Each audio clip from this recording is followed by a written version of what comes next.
Okay, just gonna do a quick unboxing, and I don't know if it's gonna be considered a review, but gonna do it now.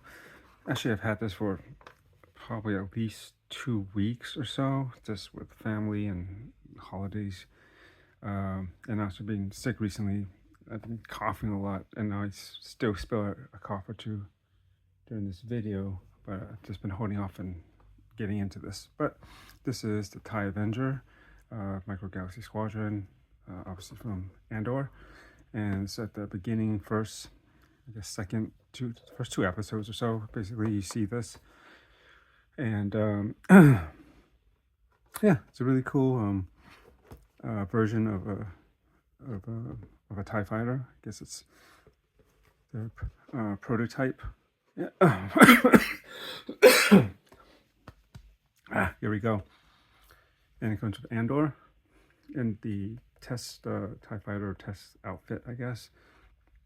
That you see at the beginning of the season 2, and that's basically it. And it comes with a stand, which is cool.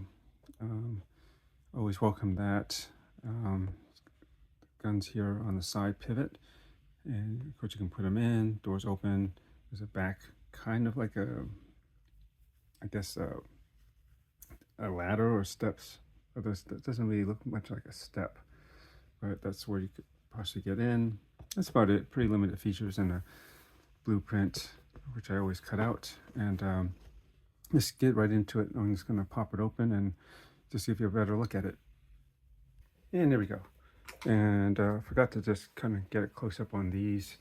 Some of the other ones. Another X-Wing, which I don't see. I don't know. They've reused Luke Skywalker's X-Wing quite a bit.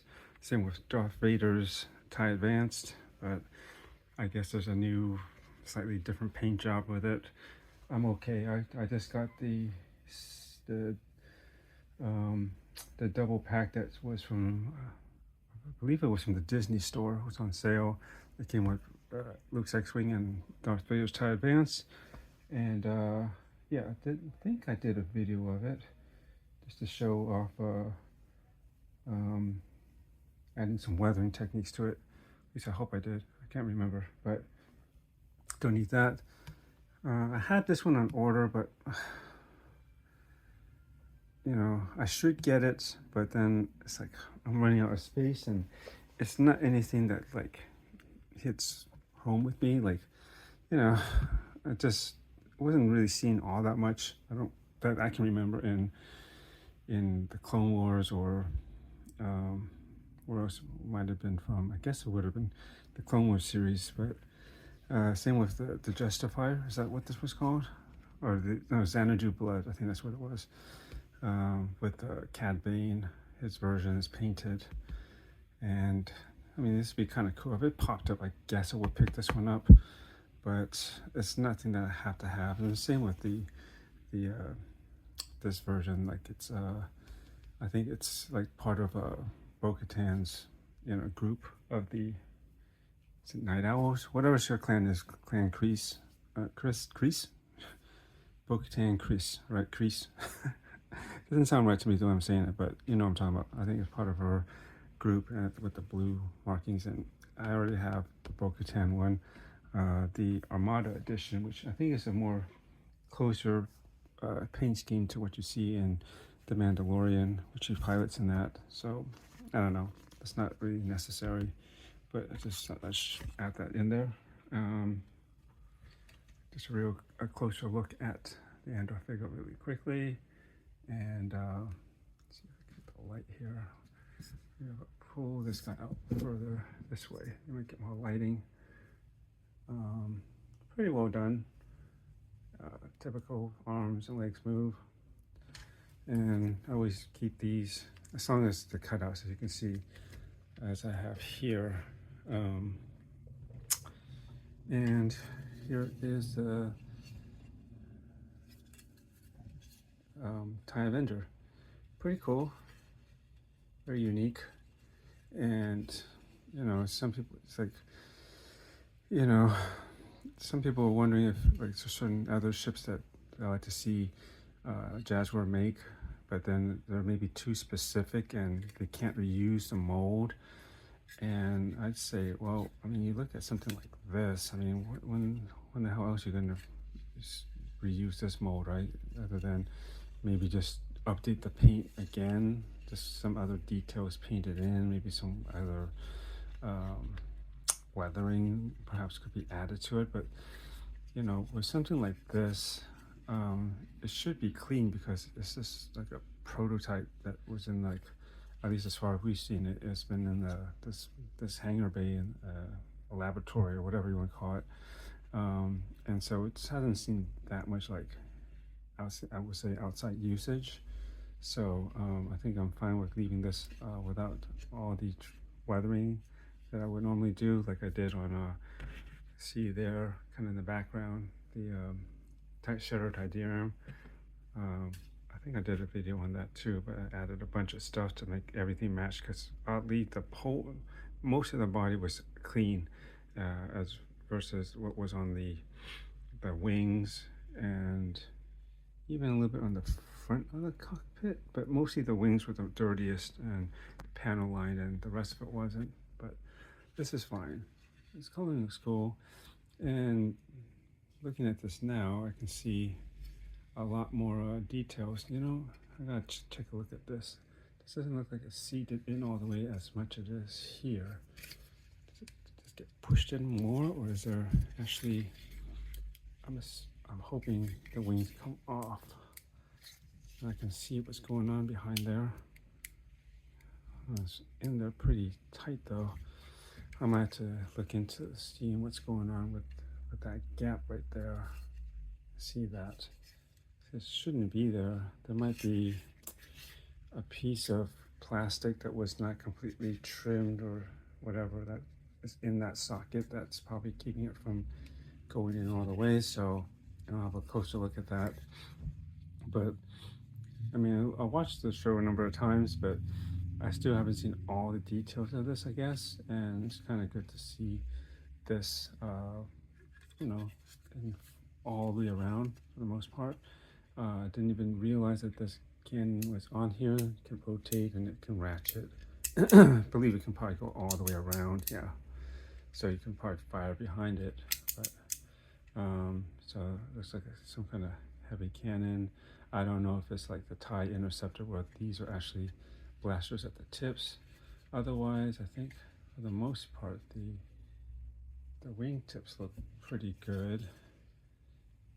Is it supposed to be more, I'm curious if it's supposed to be more straight, or does it actually fan out a little bit?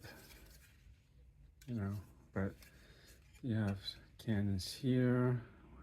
You got a bunch of rockets inside, and I guess, I don't know, are they all different? I'm assuming this set inside here is the same as this one, same count. They appear to be the same design, yeah. All these ones inside here, but definitely these are different here. They're longer, and it's just interesting they put them inboard, and they have different ones. The only thing I would say that this is missing is, I wish they could have somehow included the, if not the Gatling gun, that kind of pops out, I think down here, right on both sides, which is cool, but I have to say it doesn't really feel quite Star Wars like to have a Gatling gun on the TIE Fighter for one thing, and in general as a weapon in Star Wars universe. Seems something, this just seems a little bit out of place, if I'm being honest with you. The same could be said for some of the weapons seen, like Andor's group, or I guess Luthen's group, when they went to go in season 1, when they went to go do that heist on Aldhani. Like, you can see clearly some modern weapons, like things that look like an AK-47, which, I don't know, I found that a little bit weird too, that they use like very contemporary, or these days are, I guess, a little bit dated for modern weapons in 2025, but still, you know, they're still being used. But you know, machine guns basically in Star Wars universe. I figure they could have dressed them up a bit more to make them like they've done in the past with other, real world firearms to make them look more out of universe or in universe with Star Wars. But yeah, the Gatling gun was a little bit off for me, but it's cool. But they didn't put that, and also that big, like, I don't know, beam cannon that pops up on the bottom that you see him and somehow he activates it, and the range trooper that was in the hangar about to fire a rocket at him, he just gets completely like blown, just blasted away from that one beam, and there's just a hole in its place where he used to be. It was kind of funny, but that would have been cool. But then you wouldn't be able to put the round stand on here. And let's see, this should pop open, I think. He's got to, because he's got to sit in there. I just forgot how, I haven't seen how this opens. It's got to be here, but there's like no, oh, you know what, I think here it is. The whole front comes open, I believe, like here, there we go. So you just pull on this tab down here, and then there you go. Just give it a look at the interior. Pretty nice. You got a clip here to put somebody in the back, which is kind of ridiculous because they don't really sit in there that well, and it's pretty cramped to manage to get somebody back in there. But these options are there, and this is kind of cool. They have like a pretty detailed cockpit actually. Wish everything could have been painted. It's possible I may, if I find I get bored enough and want to up the detail a bit, just do a wash in there just to bring out some of the details just a bit more, because as it is, it's just all one color. They could stand with a bit of weathering or some panel lining to just make them pop, or just that much detail. I don't think I would actually bother painting individual colored lights in there. You'll see, I'm not looking to get that involved. Just trying to do something quick and dirty that will get the job done to just enhance it without going too crazy. And lastly, this ramp comes down back here. Engines are blue, which is also unusual for a TIE fighter, because most of the ones you see are just those two small like red dots as engine lights. And there's a weird thing where this thing, that people have had this already, has shown that this slides out like this, which is kind of weird. They don't really explain why it does that. And if you know it, let me know. But like if you want to close it, then you have to go up and then I guess slide or push it back in. But I think it works better if you. Yeah, it doesn't seem to want to go in this way when it's out. So you want to probably pull it back, and then you can get in there and then close it in all the way like that. I don't know. It's kind of a weird design that they did it like that. And that's basically it. I'm not going to bother showing you and or in there. You can kind of guess how you would fit, and then you just got to kind of wiggle these things in. They're a bit tight, so I think it's recommended you can just provide as much support on the base of this as you're pushing and wiggling it in until it actually gets in enough, and then you'll be fine. Otherwise, you could risk bending and possibly snapping it off before you actually get it all the way in there, potentially. But yeah, I just kind of wiggle it, and now you start to feel it go in like that. It's just trying to, so it's not that hard. But I think I'm going to get the figure in before I commit to this. But you can see it's basically going to look, crimping this down. It's going to look something like that. I have it just angled up. But I also want to have a closer look at this and see if I can't adjust this to make it tighter without that slight gap, because you don't really see that on that side. Hopefully it won't be too hard to get in there and do that. But otherwise, yeah, I definitely recommend picking this up. I got this as a pre-order, if I didn't say that earlier, on Amazon. It was actually, didn't have no picture or anything. It was just, it didn't even have a name. As I said, Jazwares, I think item number or something, and there was a code, and there's this place that lists all these codes that you can know what what that meant. It's a little bit of a blind trust, order, but it was pretty safe. But that number was for this, and there was also for. I'm gonna do this soon too. Um, this guy, the Taiwan's prototype, which was seen chasing Andor in the beginning of season 2, as he's trying to escape with the ship. And of course, you've seen these in as the source material shows from Star Wars Rebels. These are piloted by the Inquisitors, as you can see here. This has the Seventh Sister, but I'll get into that in another video. So that's it. I think I'm gonna pick one of these up.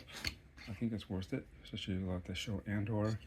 Wish we could have seen more of this, but it was cool to see the beginning, him escape, and then later when he goes to the planet to help save his friends, he's kind of attacking the Imperials with their own weapon, and